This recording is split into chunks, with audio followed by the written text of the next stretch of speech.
চলুন আজকে আপনাদের সাথে মটর ডালের বড়া দিয়ে চাল কুমড়োর শুক্তো রেসিপি শেয়ার করছি। দেখুন তো আপনাদের কেমন লাগে। ভালো লাগলে কিন্তু অবশ্যই লাইক কমেন্ট শেয়ার করবেন, কিন্তু আগে অবশ্যই একবার বানিয়ে খেয়ে দেখবেন। চলুন, চাল কুমড়োটা খোসা ছাড়িয়ে নিয়ে এইভাবে কেটে নিয়ে ধুয়ে নেব।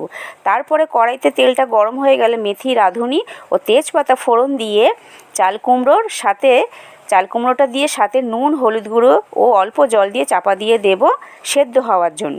তারপরে গ্যাসের মধ্যে ফ্রাই প্যান বসিয়ে 2 চামচ কালো জিরে শুকনো ভেজে নিয়ে তুলে রেখে দিয়ে একটা বড় সাইজের উচ্ছেকে নুন, হলুদ গুঁড়ো, তেল দিয়ে ভেজে নেব।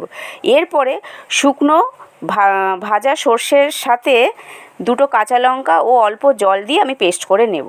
তারপরে আবার ভেজানো মটর ডালের সাথে 2টো কাঁচা লঙ্কা ও কিছুটা আদা দিয়ে পেস্ট করে নিয়ে একটা বাটির মধ্যে ঢেলে নিয়ে নুন, হলুদ গুঁড়ো দিয়ে মেখে নিয়ে বড়ার মতো করে ফ্রাই প্যানে তেল দিয়ে ভেজে নেব। এইভাবে দেখুন। তারপরে সেদ্ধ করে রাখার যে রান্নার চাল কুমড়োটা কড়াইয়ের মধ্যে ছিল, সেই কড়াইটা আবার বসিয়ে দিয়ে সাথে ভেজে রাখা উচ্ছেটা দিয়ে সামান্য আদা বাটা, 2 চামচ চিনি, সর্ষের পেস্ট, 2টো কাঁচা লঙ্কা, দুধ ও ময়দা গোলানো জল, 2 চামচ ঘি আর পুরো মটর ডালের বড়াগুলো দিয়ে চাপা দিয়ে দেব পুরো রান্নাটা হওয়ার জন্য। রান্না হয়ে গেলে গরম ভাতের সাথে খেয়ে নেব।